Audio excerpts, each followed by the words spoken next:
Hey yo, peep this. Yeah. This is how we like to do it. God's gift from above the skies. No lie. Tune into the buzz while you get high. The hitter, spread some wisdom so you can relate on topics of every kind to elevate your mind. Listen, Mary Jane is not a drug. There's so much love in every nug. New strains, they'll be the judge and see what it does. It's between the buds. Watch this. Yo, what's good, everybody? It's your boy Joe Derek checking in. You know, actually, I ain't about to just check in. We about to sit down and talk. out. You know, we about to relaxing. No, I don't know. Fucking up my words. I'm a little, you know, I ain't gonna blame it on the weed. It's me. Anyways, a little bit of both, you know. Because that weed's good. No, I appreciate it. Shout out to the home growers out there. Got a great guest today, though. I'm your boy Joe Derek, and we got a wonderful guest, my brother Larry. Yo. No, who? Larry Jones. Let's go.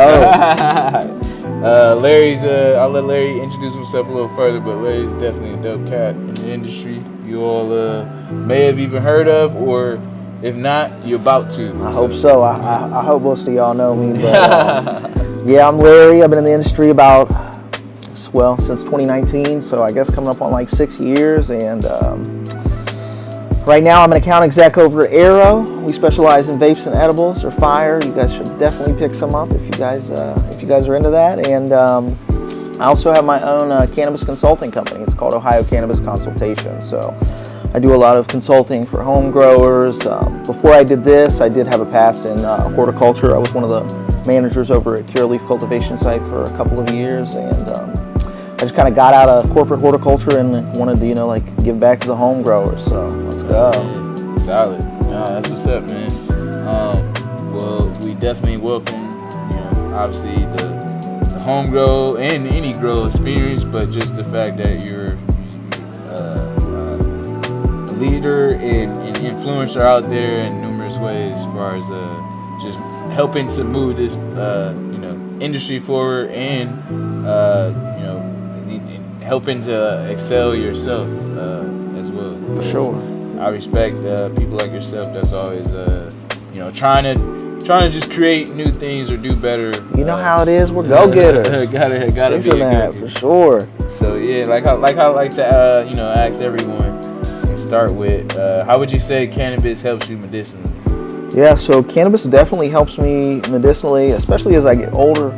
When I first started using it, it was purely recreationally, and over the years, as I get older, I do a lot of stuff, so I'll be getting hurt, so the older I get, the more I definitely use it medicinally. Yeah. Definitely helps with a lot of my inflammation, Right. Also helps with my mood too, when you go around and you have to talk to people and you got to interact with people every day, you're just filling draining everybody's cup, right? Like you need that little boost, so. Exactly. You might need your cup filled back up. Straight up. Damn, sorry y'all.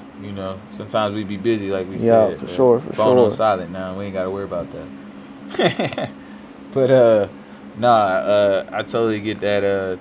Cannabis, it helps people in so many numerous ways, and it's effective in different ways. So that's kind of leading to my next question. Like, do you have like a preferred way of using it, or how you like to get it in your endocannabinoid system? Any way possible, all right? I like, I guess you'd say I'm like a connoisseur, right? But primarily I use glass, connoisseur, yeah. I smoke so much they should call me Cannosaurus Rex, right? But yeah, dude, primarily I smoke out of glass. Jurassic Budz. Yeah, let's go, bro, yeah. And I went through like a big kick where I was only smoking blunts, but that gets expensive, you know what I mean? And like, I don't know, I just like, it's nice to be able to just clean out the glass easy too, you know what I mean? And like, get the full profile, the full terp profile of the bud that you're smoking too. So that's true too. Sometimes at the end when you cleaning that shit out, you can get the resin or the rock, like you smell that shit. If it's funky enough, it definitely be like a good. Well, it could be either a messy mess or it could be a funky. Either way, it's yeah. Because that shit ain't fun always to clean up, but it's still just dope to experience when you use glass, whether you're by yourself or with people.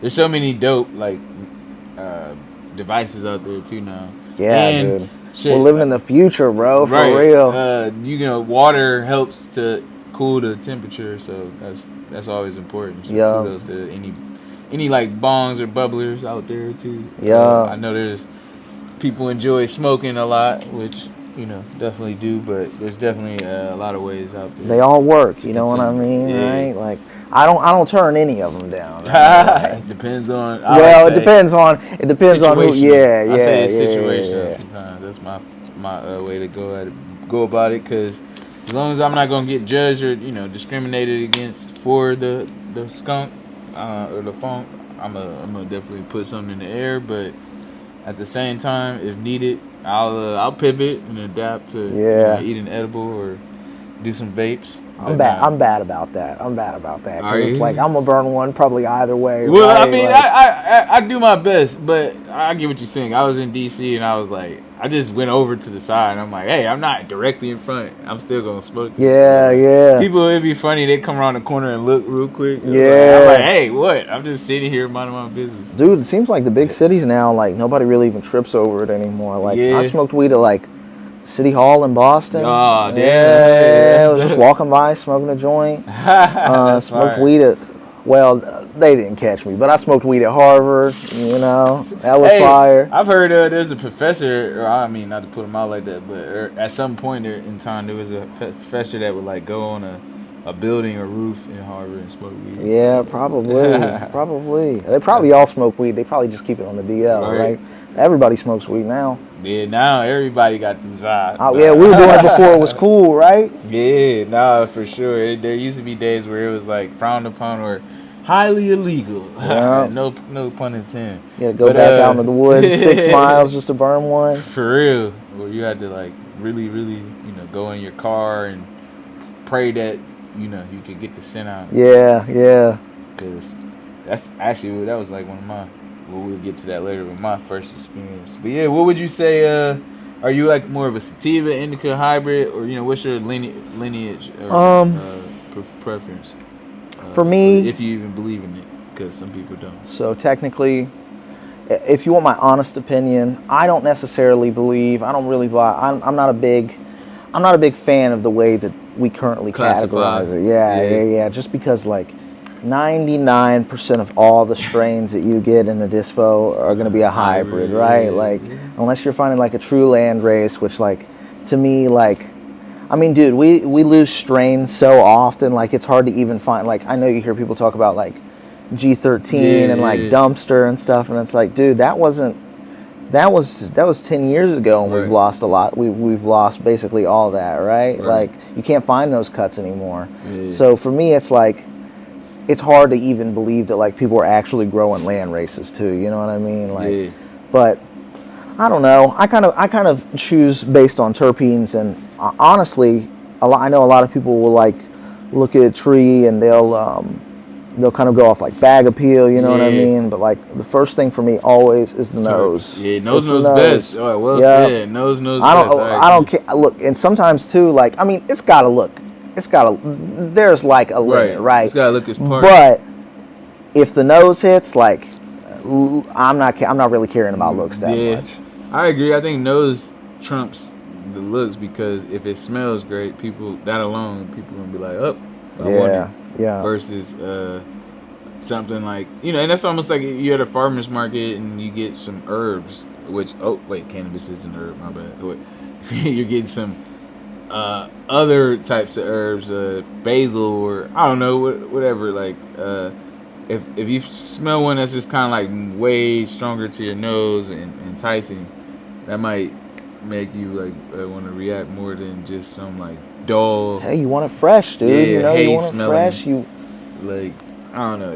That's some part I wish we had still in the industry, or like in the dispensary side. Like, you could actually still smell it, or You remember the old smell jars, dude? Bro. Yeah, a lot of people don't even know about those, right? dude. What are you talking about? Like, sound like some dinosaurs, but dude, those things too were crazy, dude. Because people, I used to be really into them when we first started carrying them at the dispo, right? Yeah. But you'd see people, they take the biggest sniff and then they'd exhale Yep. all their hot breath right back into the jar, right? Just be looking like it just Steaming up on the sides. germs contaminated. I think that's why our store got rid of it, because they're like, oh.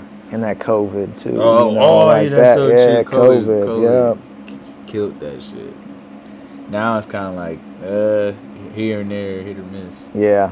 But now I saw some places were bringing it back. I can't remember, but I could have swore there was a place in Cincy that was. I wouldn't be surprised, but at the same time, you know, we just need people. We need more awareness to help for people to, like, you know, be able to come support us, or, you know, whatever they prefer to support. But the fact that we do exist is still important. And I think more of us, you know, in the state of Ohio should, you know, kind of, you're not gonna say pay attention. It's hard to pay attention if you're not being advertised to in some aspects, but I guess pay attention to, like, word of mouth too. Yeah, as much as sure. you can, because every now and then you'll see, or you should run into somebody that's like, yo, there's a cannabis industry out there. Yeah. And it used to be a lot more. It's kind of slowed down a bit, but it used to be every time I walked in the stores, you would almost see somebody new signing up. Like, like, damn, like, this is dope. It's still growing every day, but, for real. And it was crazy, even now. during med too. You know what I mean? It was like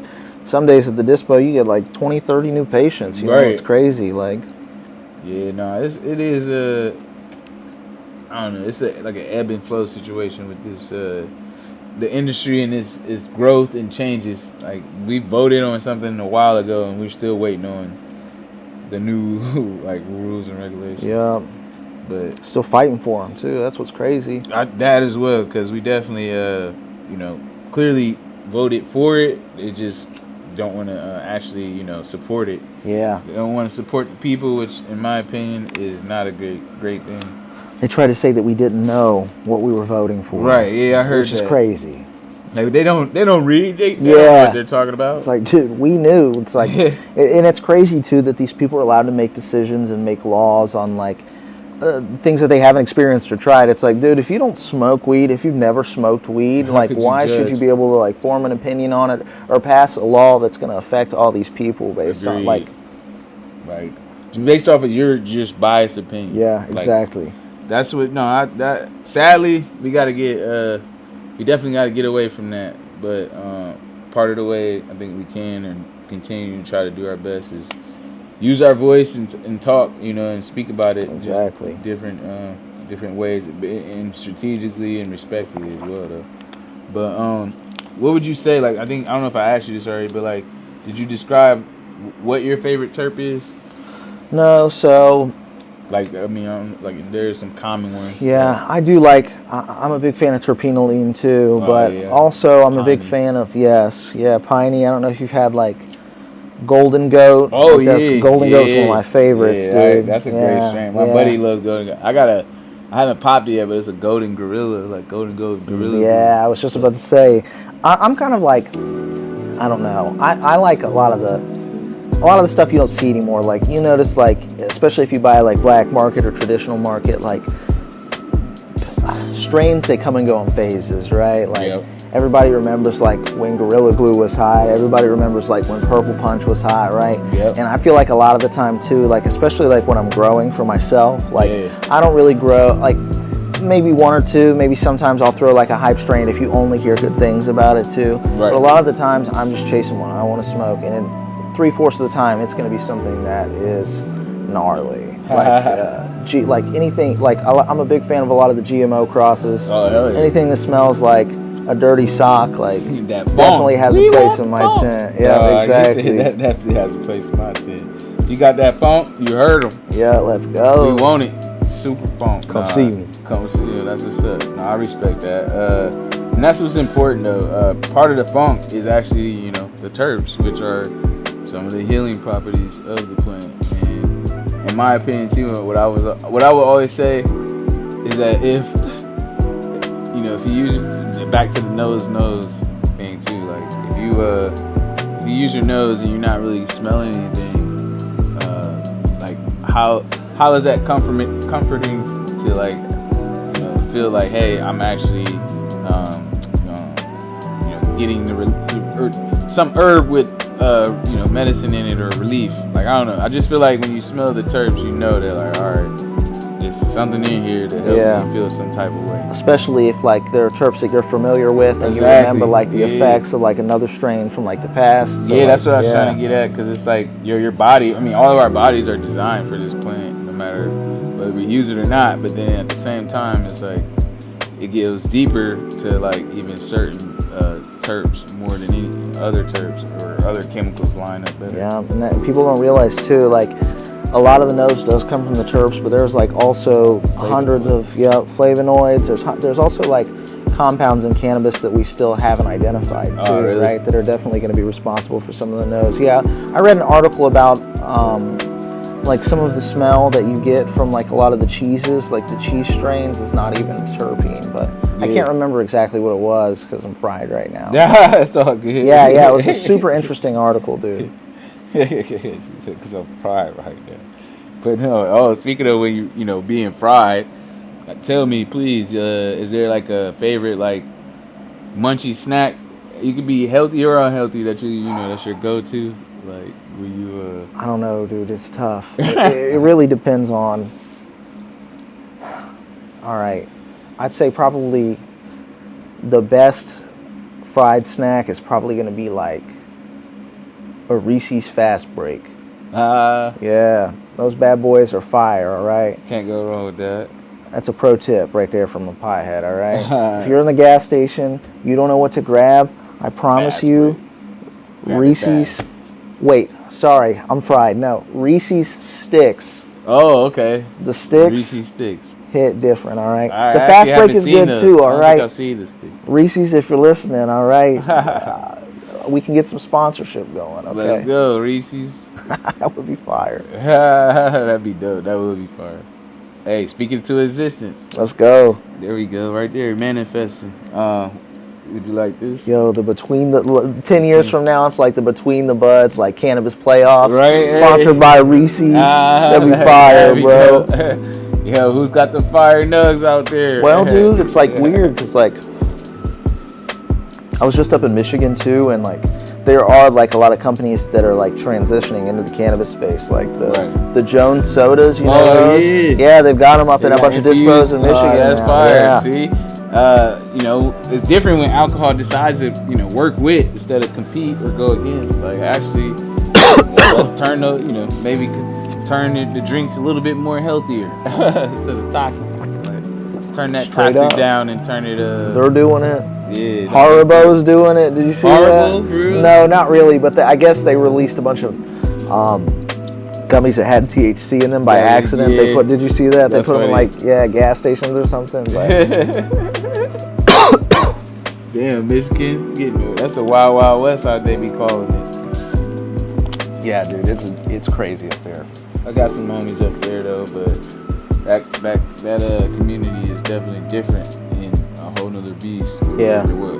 I mean, we're growing and getting there as an industry or a whole, but we still have years to be developing as they continue. Yeah. Yeah. And definitely a little older than us, as far as like how long they've had their programs and their laws and stuff. And right. They've also got like a different set of laws. So like if you get in with like a caregiver that home grows for like a bunch of people and it's quality, they can like grow for you. Yeah, and stuff. Yeah, that's my uncle was involved with that. Like, he was able to grow up to a certain number of plants too outdoors because he was the caregiver for multiple patients. Which something like that could be possible if Ohio wanted to support that would be the so home fire. Growers in some aspects, or create like that type of business network of folks. Yeah, 'cause I think that would be fire. Like, it's just weird too because like with the caregiver market in Michigan too, like I'm sure like most of the people that are really getting quality flower in Michigan are probably getting it from like a caregiver. Yep. So it's like I wonder how much that affects like their actual sales. I know their sales are booming either way, right? Like probably like, but you would think that it might be like a noticeable amount, right? Yeah. Especially if you grow like 100 plants as a caregiver. Yeah, 100%. Damn, That's the weed. Got me. And, I definitely, agree with what you're saying. It kind of just, I don't know, it would just depend, like you said, on I think. Oh, for sure. On the number they decide to choose. But, there's, I don't know, that's what makes trying to, like, even be involved with home grow difficult as far as, like, or even like just making laws for numerous states, I should say, for the same plant, different in so many ways. Like, yeah, that's the bigger overall, like, I guess, microscope of it, is that, like, we're still all dealing with that aspect to where you go to one state and it's these rules and laws, and then you go to another and it's entirely different. Yeah. So it's like, damn, when can I, like, just safely travel and not, like, have to worry about, like, oh, I'm gonna drive through this state and with my shit, and there's a chance I'm gonna serve a felony or go to serve some time, and then I go to this other state and I'm good, or it's just, we need more balance too throughout the industry for people. Especially like in so like in Cincinnati, like my territory in Cincinnati, there are times when I'm in like a certain part of Cincinnati, and in order to get to like a different spot of Cincinnati, I gotta go through like Indiana or something, right? And they've got like the strictest laws, and like, yeah, I'm only over there for a little bit, but it's like you shouldn't have to deal with that. Nah, like, not at all. Even in Indiana and Kentucky, because Kentucky's close to Cincinnati too. There's been times I went over the bridge and I'm like, oh shit, I'm in Kentucky. I missed my exit. Yeah, Kentucky, I'm kind of cool with. They've got like a medical program. Well, but they don't. Yeah, they just don't have any cultivation sites up and running. That's true. I think they'd be cool with it, but Indiana, like, they're like, you're right. That's like they're not cool with it. I was like, just actually on DC with a lady. I'm sorry, I forget her name. I'm sorry, but legit, she was telling me about Indiana, and we were like, oh, yeah, you got, like, enjoy this while you can. You got a while before you see stuff like this, if ever. We're like, damn. Like, she's like, yeah, I'm trying to. I guess they are trying to get, like, some chapters started as far as, like, medical. Yeah. But it's like at the slowest. Yeah, they need it. It'll be a minute, but they need something, dude. They do need something. Because I mean, it's not stopping people. Like, you see so many Indiana licenses at the dispos over here. Dude. It's just like Indiana and West Virginia and Kentucky. And what would be crazy is if we openly allowed it, like the way Kentucky's fine with it. Like, we should be able to I forget the word. I'm drawing a blank on it. I don't know if it's like reciprocal. Yeah. Reciprocate, like, just because, like, people literally drive hours to come some. I mean, thank God it's adult use and legal now, but it used to be even terrible when, like, it was medical and they they'd drive and they'd have a card from, like, a different state. Yeah, it's like, sad, but they have their card, but they're not Ohio. Yeah, we should. Or they're not Ohio resident. It's like, that's childish. Like, come on, Ohio, and we're missing out on so much funding and opportunities. So, I just definitely wish we step it up in that aspect for sure. So, I would like to, moving forward, ask if you, along with your choice of movie or film or show, do you have, like, a favorite? Damn, did I ask this right? No, yeah, I did ask you that. About the favorite munchie or snack. Oh yeah. The Reese's stick. Yeah, I asked you about the Reese's. My bad. No, you're cool. See, because I got hot. No, what is your favorite cannabis related show or movie though? Like anytime you go. I mean, anytime you get fried, it's a go-to if you can't figure out what you want to watch or it's just kind of like, if it's there. Yeah, I've been on a pretty big South Park kick lately. Oh, okay. I watched them all when I was like a kid, and then just probably like the past month and a half, I've been like watching all the seasons that I missed too, and like it's just so good, dude. That's a dope show. Tenacious D, if we're talking like pot related movies. I don't know if you've seen that or not, but that's funny. I like that. And aren't they a group or rap. Or Yeah. They've got a band. I feel like I've seen them live at Columbus a couple times. No way. Jack Black. Yeah, I've seen them. I'm jealous. That's so fire. That shit was fire. I used to work at the Promo West or LC. Well, shout out to all those old names because now it's called I think I don't even know. Kimber Live. Yeah. Oh, that's what? Okay, Yeah, okay. I didn't know they changed the name. Yeah, so like that's fire though, cause I know it was like a sold out show and shit. And like I'm like, wait, who is it? I didn't even know who they were at first. It's like you don't think he could sing like that, and then right? he's got talent, bro. He got talent. Does, I'm like, bro. no, this is the same. That's why I love School of Rock. Yeah, that's one of my favorite movies. Anything he's in is just good. Yeah. He's one of those actors that's like you can watch it, you know it's gonna be good. Him and his band too. Like, so Ben Stiller plays like in that movie. I think he is the guy that works in the video store. I can't remember, but when they go on tour, sometimes they've had like Ben Stiller like guest appearance play drums and shit for him, which is crazy. That's fire. Shout out to Jack Black and the School of Rock and all of Nacho Libre. I forgot about that movie. That's hilarious. That fucking wrestling movie. That's hilarious. I haven't seen that in a minute. I ain't gonna lie, but that movie is funny too. Jack Black's hilarious, dude. Shout out to him. Shout out to all the comedians. Shit, recently, were you there? Did you make it there? Yeah. We just recently, Jim Belushi. We got a chance to shout out to him and thanks, Jim. and Greg. They were cool peoples.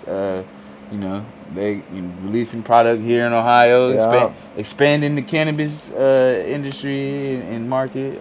So it was cool to actually see. That's one thing that I'll say this to anybody, any celebrity or not. Like I respect any considered celebrity. We're all humans. Bro. Yeah. Anyways, like people that with higher fame recognition, when they actually stand behind cannabis and like support it, not just because they have a brand, but they also like use it or they really like I said, they stand behind what they're instead of like backing away from it, like hiding behind it, because there are a lot of people embrace with it, like Tyson do it. It's very few, but like shout out Mike Tyson too. Mike Tyson as well.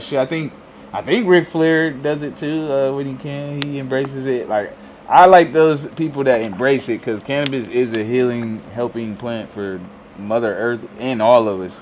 But it's crazy, and obviously it's a lucrative business plant, too. But we gotta like respect it for what it is first and foremost, and that's the medicine. So. And it's cool too, right? Because with a lot of medicine, like if you see any ad for like any like if you're watching TV for 20 minutes, you'll see an ad for some new prescription medication, right? And it's got small fine writing. And then at the very end, the dude talks as fast as he can for like 40 seconds, bro.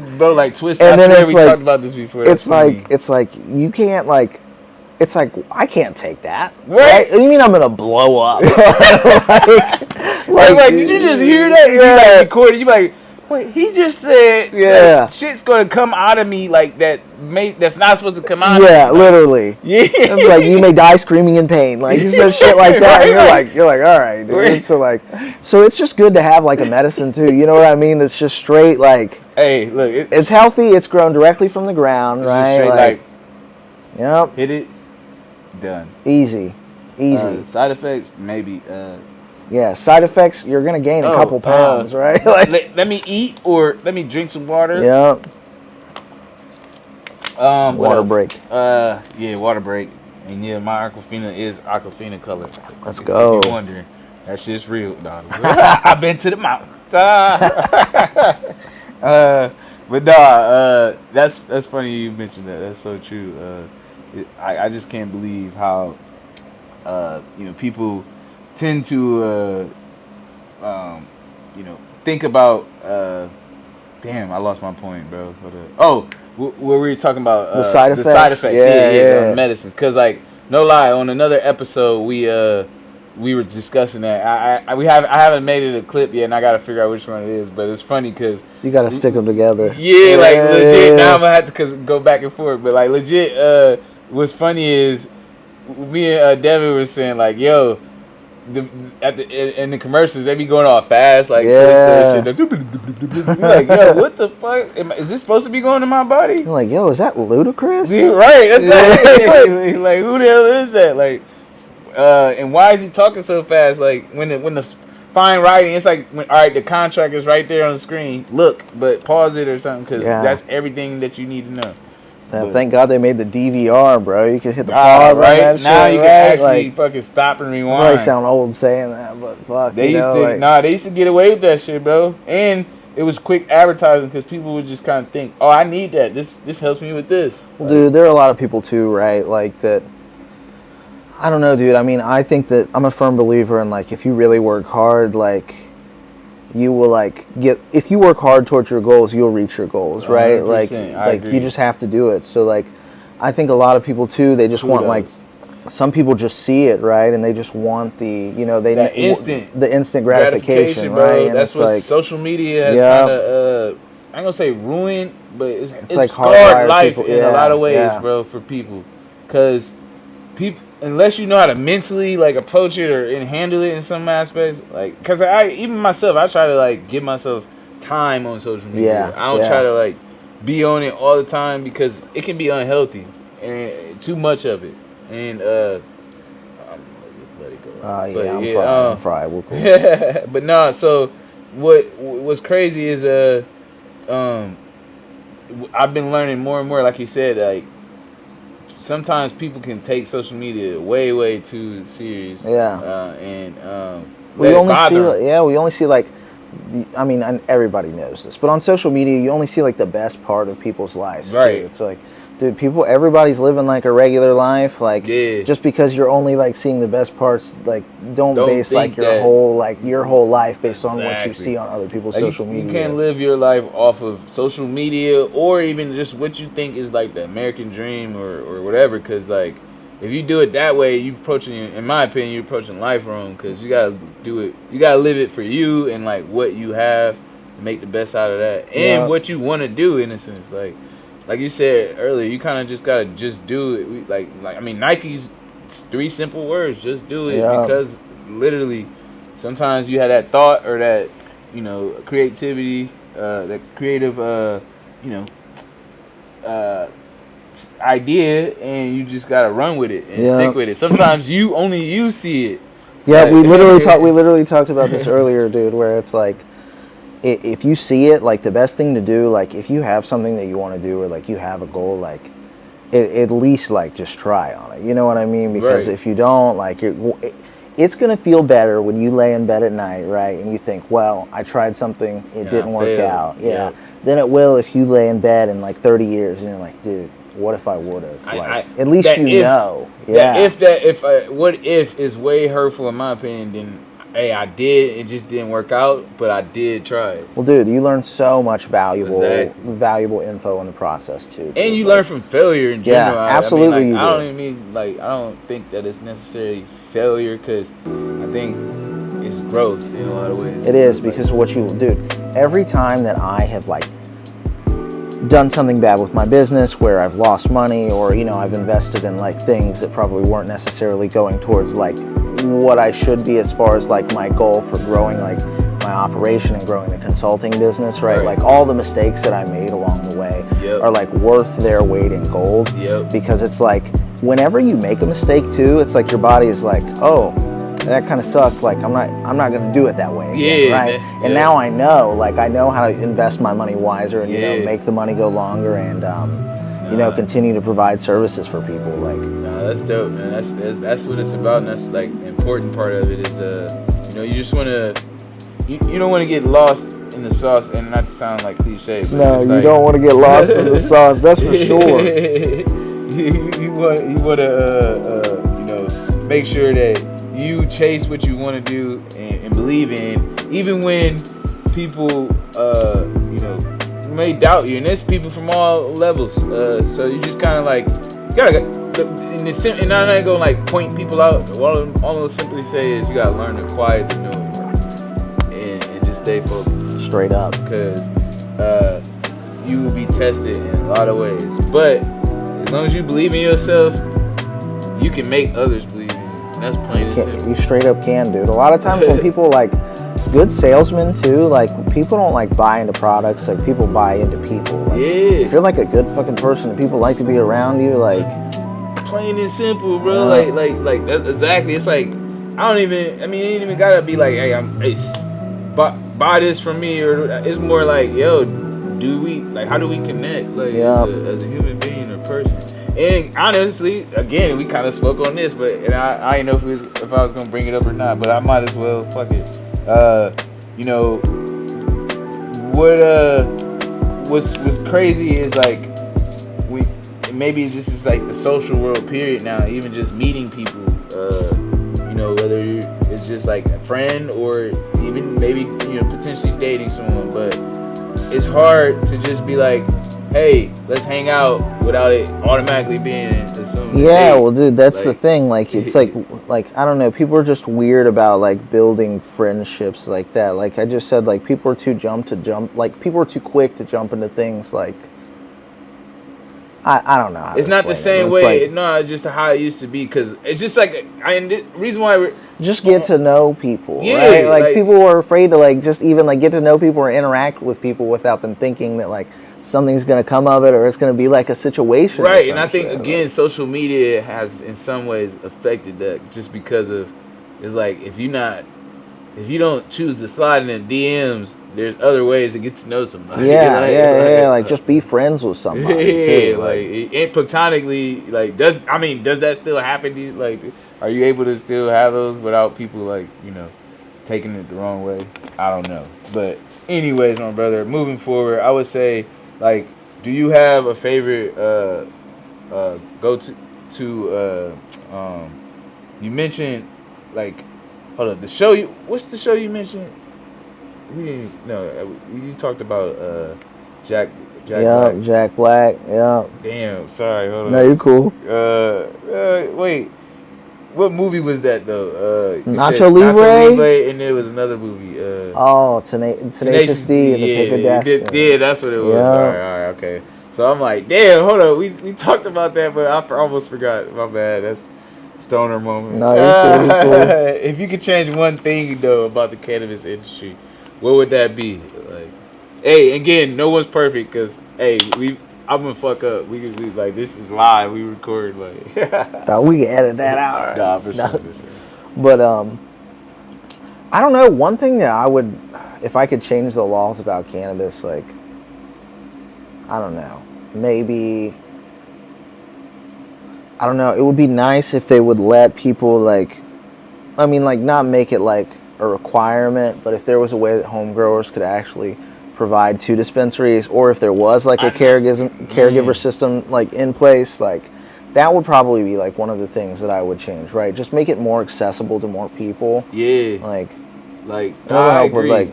It'll help with like a lot of things too. Like it'll help bring overall pricing down. It'll help bring like probably overall quality up too, just by saturation alone, because like there's only so many cultivation sites. And I'm not saying like any of them are bad, but what I'm saying is like there are a lot more growers than there are directors of cultivation and cultivation sites. So it's like, just give more people the opportunity to like get their product out to like the general masses. Like, nah, that's fair. I like that, and that's what I've always tried to help preach about, because I genuinely think both sides could work together. Whether you want to call it corporates, weed versus legacy, traditional market, but I think it's just gonna take them talking and figuring it out. And you kind of just gave a blueprint, and and I've spoke on it before too. Just like figuring out a way to like allow the home growers to be involved, some type of way, whether it's they able to sell the dispensaries, or they able to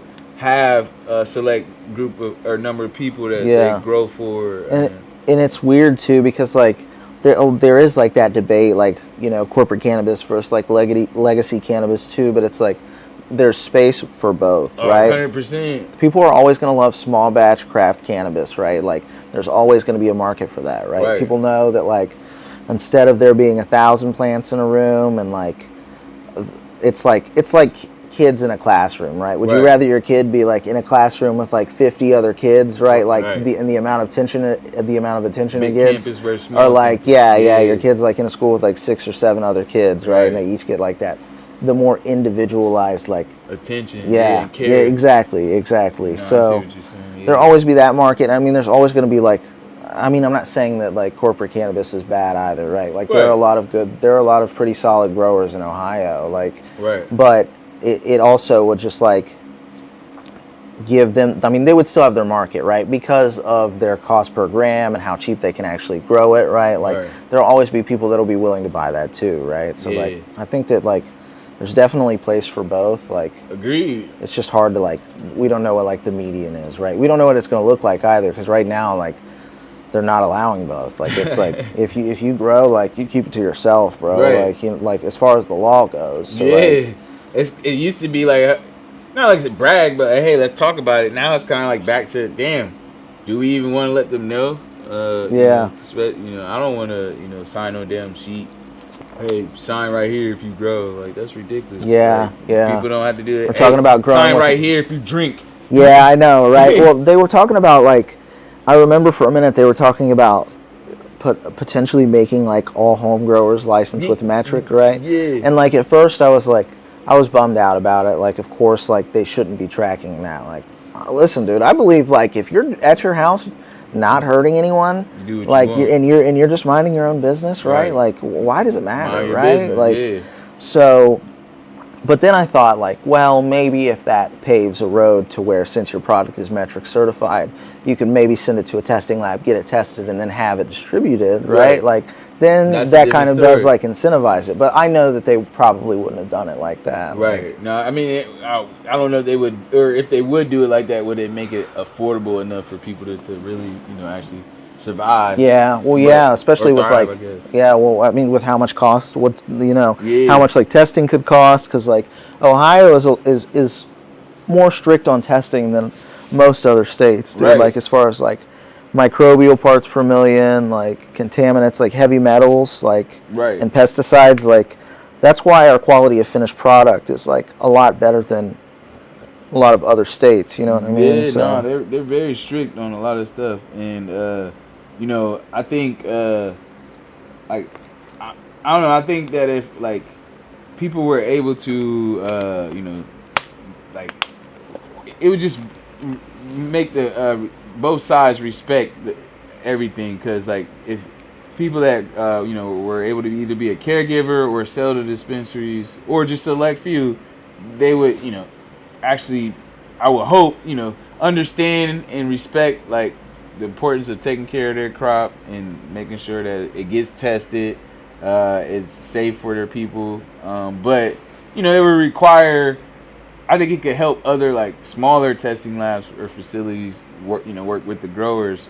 It could just be a more community style of business for everybody, but it's going to take everybody to I guess recognize that and see that, and then there was another point I had, but I'm drawing like No, you're cool. It's like, even if, like, so I don't think right now, like, if you're a home grower, you can take your product to any facility in Ohio and they'll test it. I don't think that you can do that. No. But even if you could just do that, like, that would make things like, I mean, it would just help people hone in on, how well they're doing, or like, not even necessarily how well they're doing, because I don't think a test necessarily encompasses that. But it'll let you check a lot of levels, and it'll show you like if you're growing and you're doing something wrong, like what am I doing, and it'll give you like What kind of you a need to way, watch out like a for. way to kind of work through that. Like if you're testing high on something, or like Right. if you put something in the soil and it pops like hot for like a heavy Yeah. metal or something, right? Like,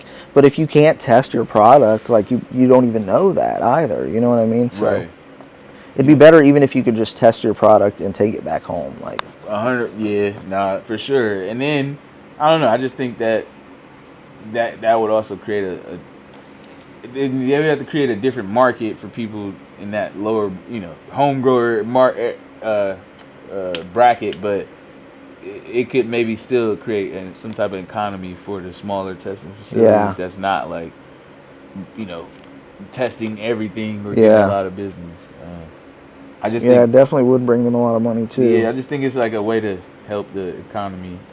Shit, they kind of, I mean, we discussed before on how Ohio should change it to like a daily allotment, and New York, or they should change their allotment to like a daily type of setup, and then kind of, you know, fix it that way. And now come early June, they about to do that. So it was like it's pretty dope to like kind of see some type of progress in like, you know, ways or suggestions that's been provided. Yeah, so that is kind of fire, isn't it? Yeah, man. Yeah, they're up to the limit to what, 2.5 ounces, right? Yeah. Yep. So that's definitely pretty dope. But would you moving forward, I would like to say, like, do you think cannabis should be covered by the government? Yeah, I think so. I mean, especially Like if you're like, well, if you're like I think like if you're a medical patient, like I definitely think like your insurance should cover it. Like, will they? Probably not. Right. Never, right? Like they might die on that hill. Like, Yeah, right. but it should, dude, because I mean, I know there are a lot of people that do use it medicinally, like. Right. No, I agree. It's plain and simple. It's just like there's so many. I mean, shoot, there's a cannabis health index that I try to tell people about. It's a big book. Literally, I'll never forget. I mean, this is obviously, I don't even know if it's before or even after, but a lot of states, even including Ohio, has sickle cell as a qualifying condition, medical condition. Yeah. But before all that, I like just kind of looked in the book, like in the index, like, oh, let me see.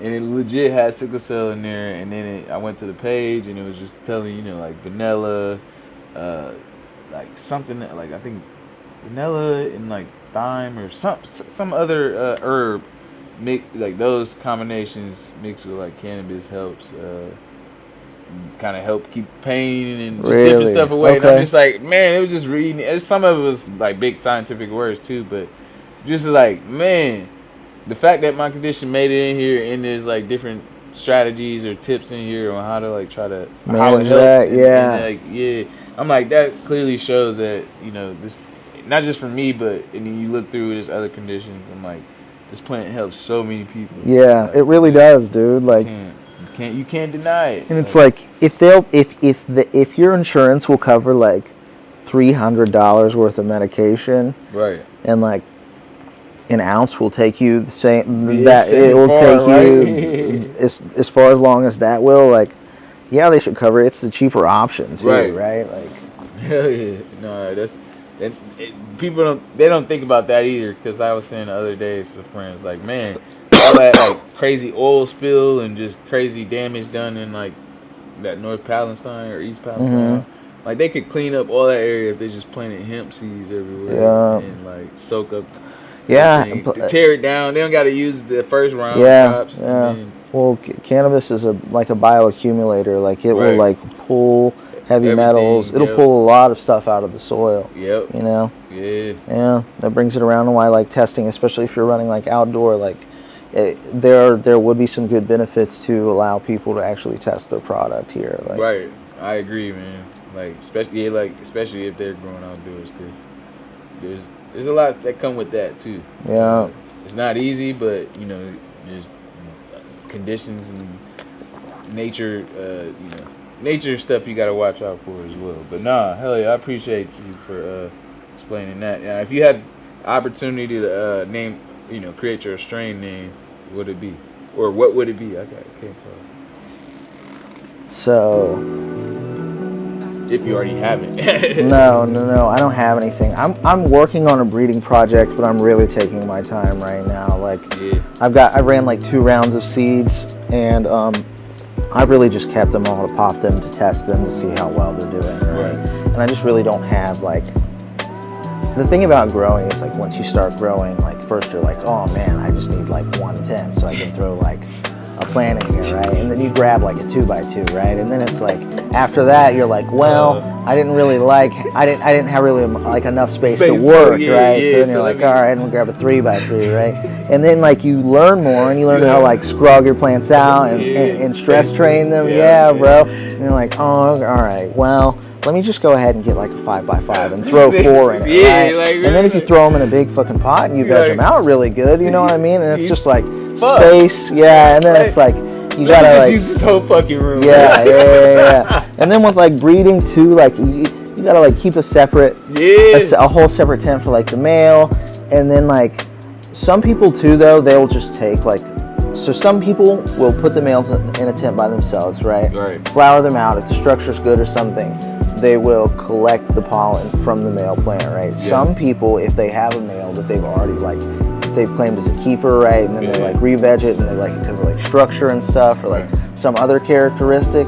They'll just throw it in a tent with like a bunch of females that they like too, and then they'll just let it do its thing, right? Like I've had an accidental project like that. Yeah, I gotta be careful, dude, because I'm clumsy and I can't have pollen all over the house. Dude, that shit goes everywhere. Yeah, too. I buy a lot of my cuts too from Boston Clone Company. Hey, shout out Boston Clone Company. They're super cool. I met them at CannaCon too. Oh hell yeah. And I have been buying clones from them before that, but they do HLBD testing and they do root pythium testing too. So like, that's good. Yeah, so and they're guaranteed clean cuts. Everything I've got from them has been like a super nice quality cut. Hell yeah. So I don't really have to like whenever I'm like flowering out my female plants, I don't have to like. A lot of the time, I'm not gonna run them a lot to check them for characteristics, or I'm not really gonna like stress test them to herm them. Right. So like for me, it would be easy. I just throw like a female in there with a male plant, shake it up, because I already know that the female plant's gonna be fire if the structure's there, right? So. Nah, I respect that. Would it be well? Sadly, they already got it out there, Larry OG. Yeah, they got and dude.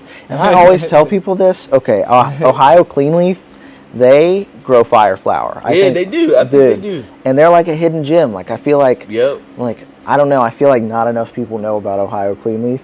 And when they're Larry OG. Yeah. Like. And I felt like I wasn't trying to tell, like, yeah, dude, it was so good, man. Yeah. Just made you feel really, really good. And it looked beautiful to show. Yeah. And I ain't gonna lie, in some of the early rounds, I got some seeds from them. Yeah, you can't, dude, you used to be able to find, dude, in the beginning, there was seeds in everything. I know, it was like $72 a tenth, bro. It's crazy. And it'd come with like, 20 beans in it. And then sometimes I'd be pissed, but then sometimes I'm like, you know what? I just got a pack of seeds for free. Yeah, but then you gotta be careful because some of them are hermy. Yeah, for sure. And then it's like, well, what is this? Who pollinated this? Like, was this a hermed plant? Yeah. Or did they have two different strains in here? And like, you know what I mean? That's like, true too. Yeah, it's because some people they'll put like 4 to 6 strains like in a room if they have the space, and you're they're on the same cycle. You're like, right. It's like, damn, did I get a whole nother breeding project? Yeah. Like, what is this? Nah, that's when you gotta go to. I don't know if he does it. Farmer. What's that testing? Okay, I'm about to try to say it and I don't even know the name. Like the cannabis sexting test. Oh yeah, they do have cannabis sex tests that you can just literally. The name of it, but they got it at the local gardens. Yeah, they got it. Yeah, so you just like you can just like clip a piece of the leaf off and you just ship it to them, and they'll tell you. Yeah. Farmer DNA or something. I forget. But yeah. Now this is a little switch up a bit, but all right. As far as music, and cannabis, they definitely go together. I don't care what people say, but what would you say is, do you have like a top 5 favorite artists, or maybe if that's too difficult, genre of music? Okay. Denzel Curry. Oh, good choice. I like Curry. All right, hold up. Denzel Curry, Earl Sweatshirt. Hey. Different. They both. Damn. Yeah. I listen to a lot of old stuff too. Okay. Yeah. I've been listening to a little like bit 90s of hit, like Big L and like 90s, 80s. Yeah, and count that as like a category one. Yeah. R.I.P. Big L. Yeah. R.I.P. to all the legends. But yeah, dude, and I don't know. I've been listening to. I kind of listen to everything. Like when my playlist comes on shuffle, I'm like, like you don't know what you're gonna hear yet. Hey, at least you admitted that. Yeah, dude. Well, when I climb too, there's like sometimes when I like climbing because I climb a lot. Yeah. I'll be like on the hardest part of a wall, and it's like on an auto belay. So if you fall, you don't just hang there. You go all the way to the bottom. And you have to restart. Yeah. And I'll be struggling like 10 feet from the top, and Willie Nelson or some shit, some super soft, something will come on, and I'm just like, oh, it's not gonna happen this time. It's not gonna. That's not what I need right now. Yeah, that's not the dude. energy. Story of my life. That's bro. hilarious. No, that's funny. Hell yeah. Can't go wrong with that.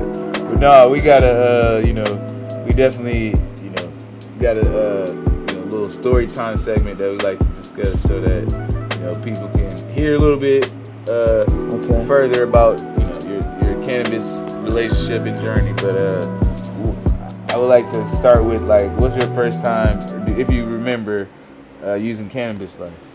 Yeah, okay. So, first time, so my friend down the street, like he was like a street away. Yeah. I grew up in the sticks, like in the country. Right. His parents were growing pot, right?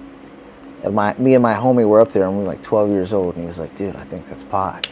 And I was like, no way, right? And I was like, go get some, right? I didn't know that like you had to smoke. You had to smoke the buds, right? They were plants. It was like probably right around this time right now. They were just big. They were just outdoor plants that were still vegging. They were big as fuck. So he like took a bunch of the So he just basically gave him like a free default, right? He took like two handfuls. It took like 2 handfuls of the leaves. Yeah, brought them down, and we tried to smoke them, and I was like, well. That didn't work. Yeah. Like, that's funny. So, well. Yeah, dude. I don't know. I think I was maybe 14 the first time I really smoked weed. Mm-hmm. I got a tent out in the woods. My homie who lived on the same street, it's a different person. His brother used to sell weed, right? Yeah. He probably still does, dude. And I was like, dude, just give me like $10 worth of weed, right? Yeah. And he buys the $10 worth of weed from his brother, brings it up to me 6 miles in the woods, because like you can't fucking just smoke weed like outside then, right? Yeah. My parents are gone for the day, right? Like they went out to go like shopping or some shit. Right, we set up a tent right out there, right? And we hotboxed the tent, and I was obliterated. It was crazy. Like coughed into the bong, the weed went everywhere. Like paid him in pennies, which was crazy, bro. Like I had like a jug full of pennies, and I literally was like, dude, I know. Thinking back, his brother was probably pissed, bro, because it literally was just like 1,000 pennies. Like Jesus. Like, this is what I got. It's money. Yeah, dude. That's hilarious, though. Actually, y'all. You said we pitched the tent. We were that scared. Like, we did not even want to smoke in nature. Like, no, dude, it was crazy, man. And I just got absolutely obliterated. And then like I smoked like intermittently, like maybe like once a year from like 15 to 16. But I really started smoking like heavy again when I was probably like, I don't know, probably like 17. And like the whole first month that I smoked weed, like every time I smoked, I would throw up. Like I had like cannabis hyperemesis syndrome. Oh shit! Yeah, that's a real thing. I think somebody else just told me. Yeah, one of my buddies. But I'm not a quitter. Not a quitter. I stuck with it. So I found a way. Mama didn't raise no chump. Hey. So and I just kind of like developed like this relationship with it through that. Like it just made me feel like good. That's like it's like, especially like I have like low vitamin D levels, so like I get like sometimes I'll get like seasonal depression. I know what you mean. Yeah. Like it's been like a minute since like it's happened to me, but like when I was a kid, like I was dealing with that a lot more, and that kind of just like the relationship that I developed with cannabis through treating that. Yeah. Like. Now it helps in so many ways. Like you said earlier, the I've been mood hooked. And everything. So living in Ohio when you got or places where you get sun, but then you get those seasons where it's gloomy and dark too. Like that, a lot of people lack vitamin D, high levels. Yeah. So that definitely the body is chemistry, so that can affect you in a lot of ways. Man. And I like the body's ability to absorb and convert like the sun into vitamin D. Like historically, like in like black people too, like the darker your skin is, like the less, traditionally your body will absorb it. Like it seems like, so like there is like, I don't know, like if you're black, take a vitamin D supplement. That's what we're saying. 100%. Right? You need to. It will make you feel better. I know we don't got enough in us. I just had mine checked. Yeah, 100%. I'm on one myself. Like, it's natural. Like we all need it, and it's not a bad thing. It's like it's just the way our you know what? Body needs. If you're white, take a vitamin D pill too. Yeah, don't feel left out. Everybody that's watching, can get vitamin D. You should probably take a vitamin D pill. All right, Actually, it'll only make you feel better. No matter the color is, if you're a human, take vitamin D. How about that? That's the name of the episode, right? Take more vitamin D. Take more vitamin D. For sure. No, hell yeah. That's well said, brother. Well, yeah. No. What about like? Do you have now? I mean, that your first time using it already was a pretty funny experience. But like, do you have a time every or throughout your time using cannabis, or you recall a moment where you just always crack up and laugh, like, or just when you think of like, man, I was with these people, or I'll never forget we were all high and blah blah blah, like just a stoner, memorable moment, or do you got too many of them? I guess. I got a lot of them. I mean, well, feel free to share anyone that you might want to share to the world, I guess. Dude. So, one time, I was with a couple buddies at this friend who sold me weed that one time's house, right?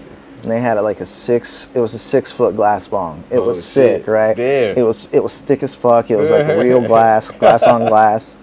And my buddy was like, he wants to hit it, right? So we pay him $10, right? He packs the bowl, right? Probably it was a big bowl. It was probably 0.7, maybe even a little bit more. Right.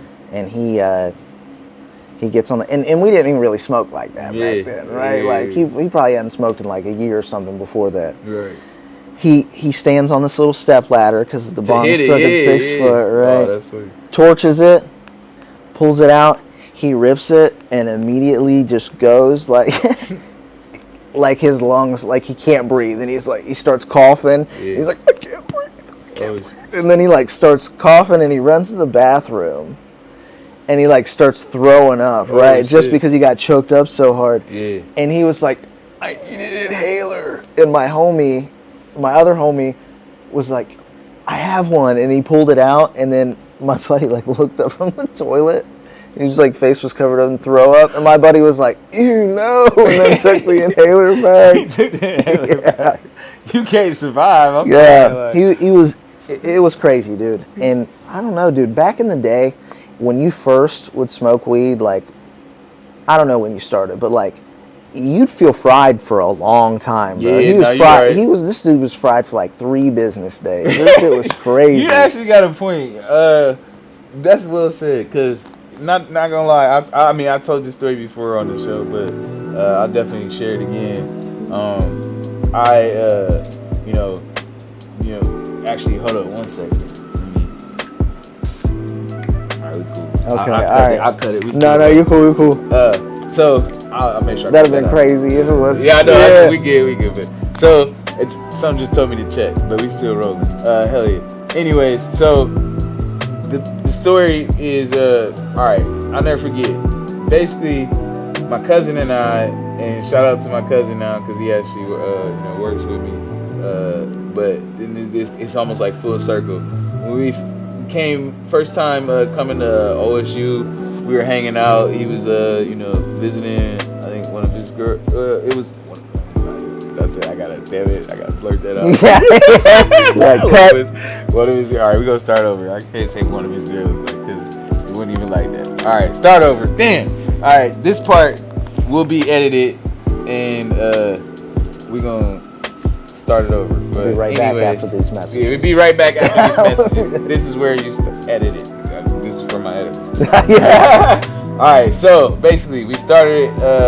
We came to OSU, and this is when the Oval used to have a lot of events and be attended. I mean, it's still attended.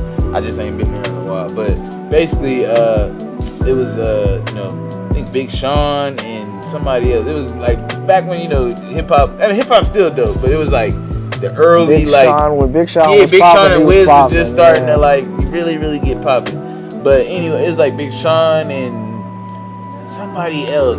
It was dope. It was another person that was dope. I don't know if it was Childish Gambino, maybe.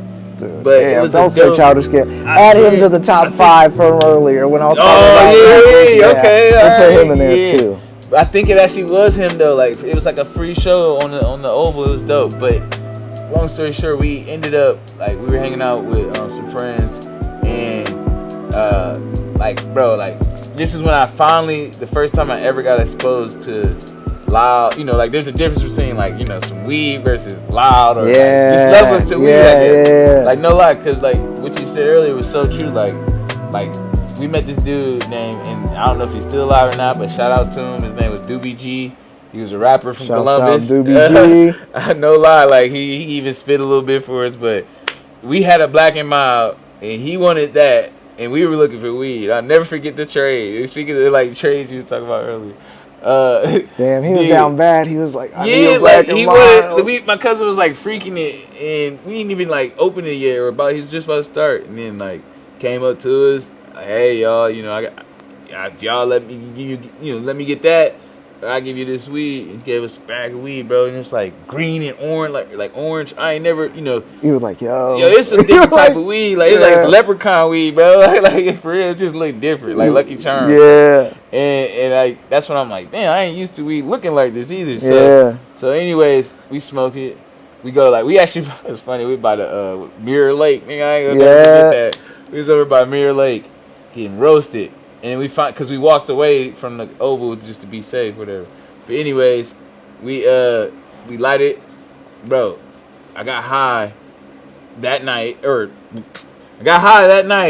but the next day you woke up high. I was like, I'm at they used to have a food court. I can't think of the name right now, but they used to have a food court off like 12th, because it's completely different now, where people could go and get like just a bunch of food if they had a card or swipes. Okay. They used to call it Buckeye swipes.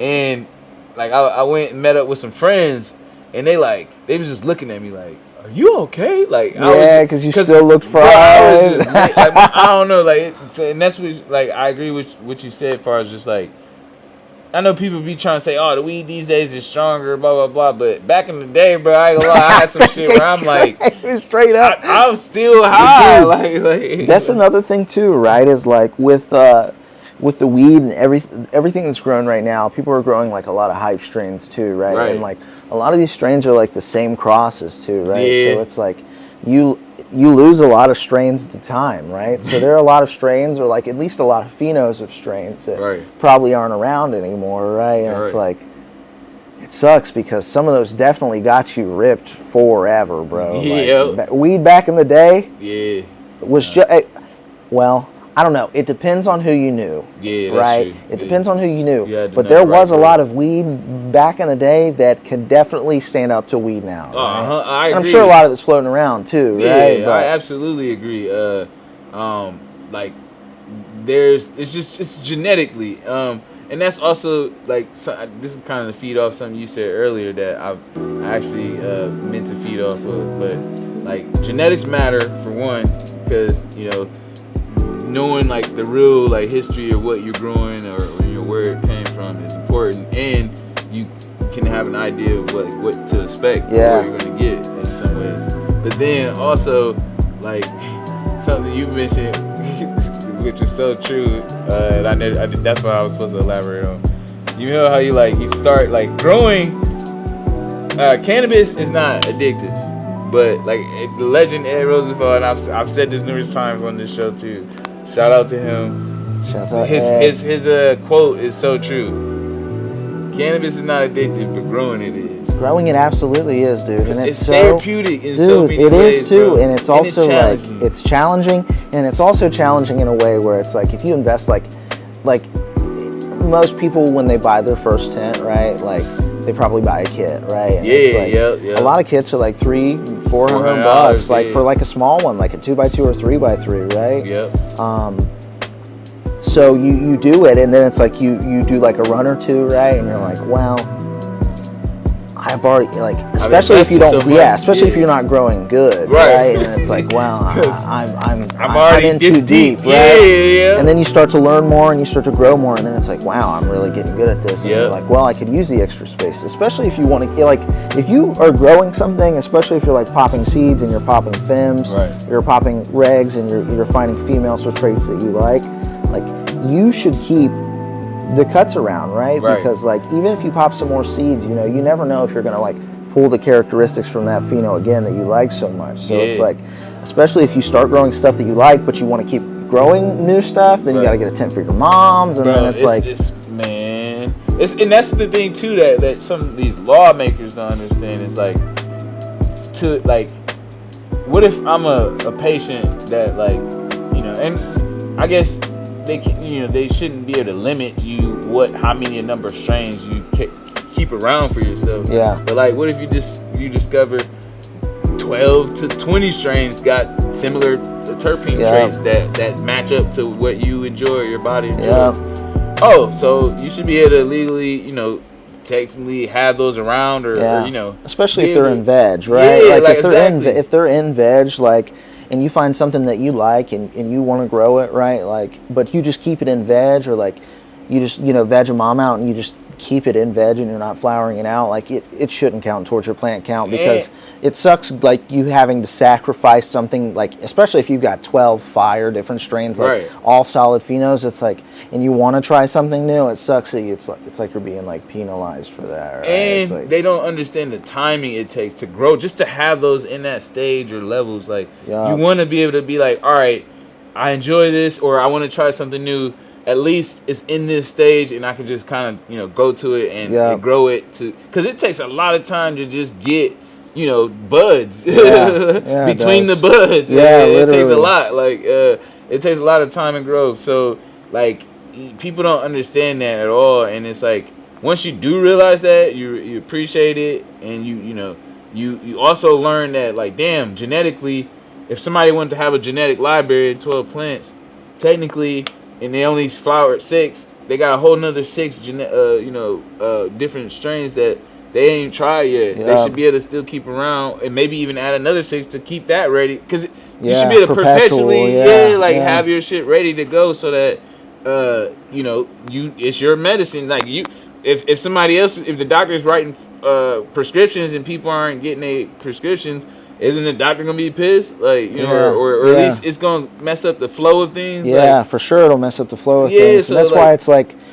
once you really get into it, it's like, well, if I want to get like maybe like semi-perpetual or something, right? I need to have 2 flowering tents, or I need to have 2 tents that I can flower and at least 1 tent that you can veg in.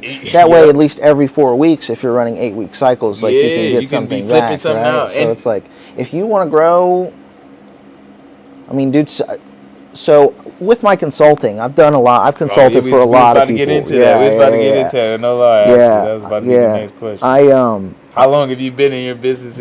So for my business, I started my business the day, literally, I got my license, my business license, the day after home grow went legal. Oh, shit. So I was like, dude, like, well, I mean, I worked with cultivation with a lot of my friends, right? And a lot of my friends that worked at cultivation, they were always like, I'm going to do a consulting business. Like, that was kind of like everybody's game plan, was like, we're going to do a consulting, like, everyone had their own individual plan of doing that, right? And then it like happened, right? And I had left the company already, right? And I was with, it was right before I had started with Arrow, actually.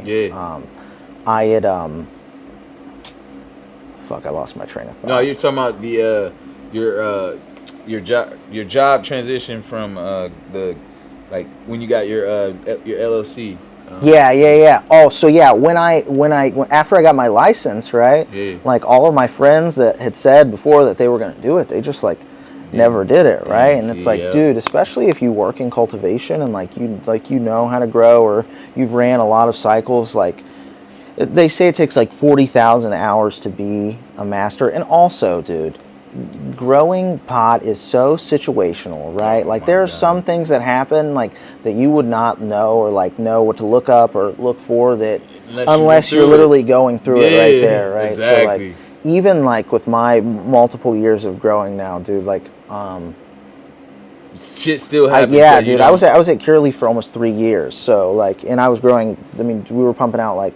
In the beginning, we were pumping out like 2,000 to 3,000 plants a week. We were on 8-week cycles. Every week, it was in new plants from prop, another room out, right? Damn. Yeah, you had like 5 days to clean up the room, and then you hit the next one, right? And they're double tiered, right? I know. I remember seeing the stack. That shit was crazy, bro. That was no joke.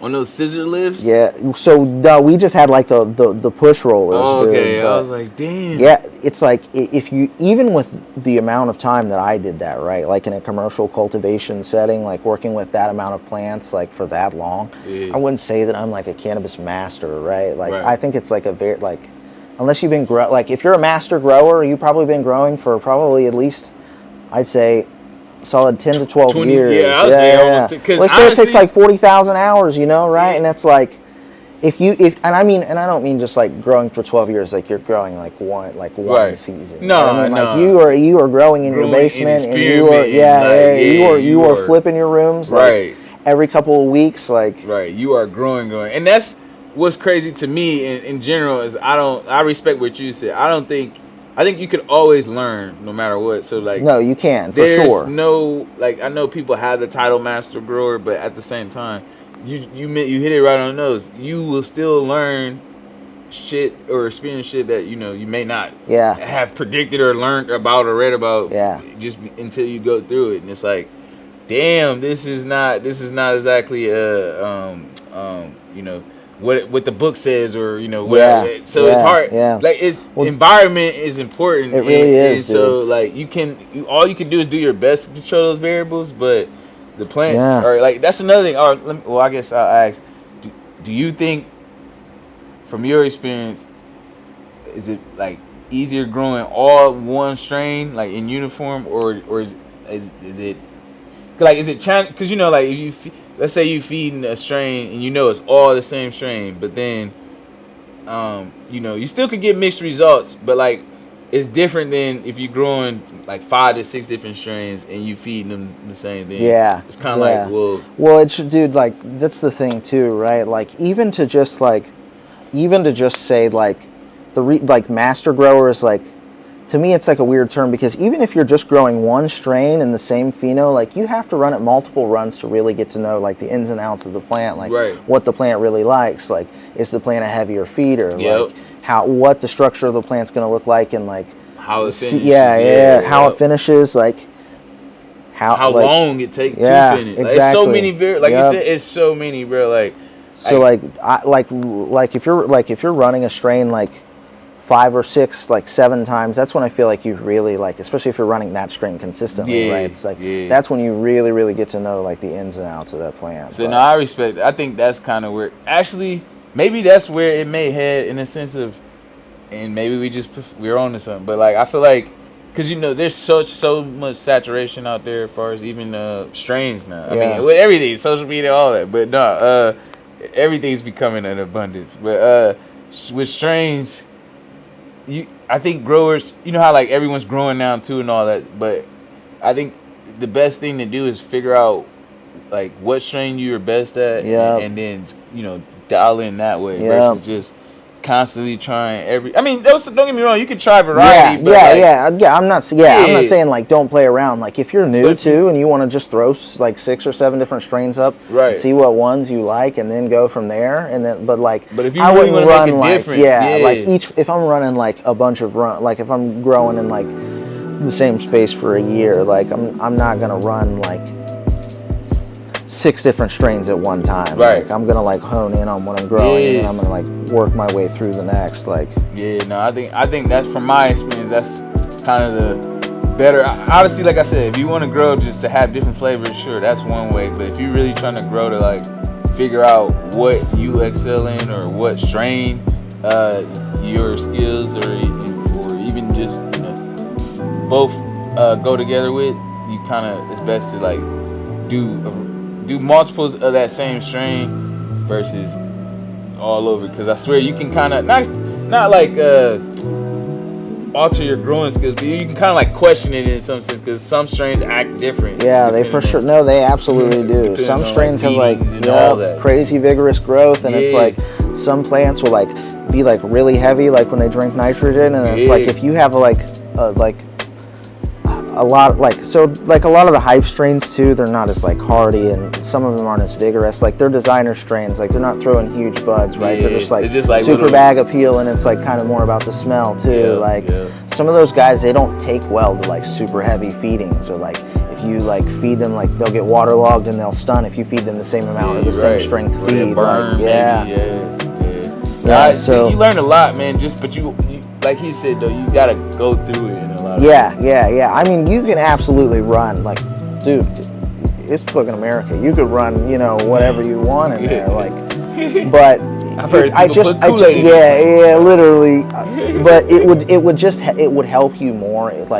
It would help you learn each plant more if you like focused on like one group of plant, or like if you grow out one and then you take cuts on that and you only fill the room with that, as opposed to like even just like if you're throwing down trellises and stuff and one plant's fucking up here and one plant's down here, it's tough. Like it can just be a headache. 100%, dude. I done had one. I ain't gonna lie. Actually, that's a good point. I done had a tent where the shit like that. Like, I'm like, damn. Like I'm just trying to make ends, you know, make help support everybody, but indicas this low. The team is growing to the sky, and then it's blocking it, and then it's like blocking out light from some of the smaller ones too. Like and now they got under canopy lights just because of all that shit.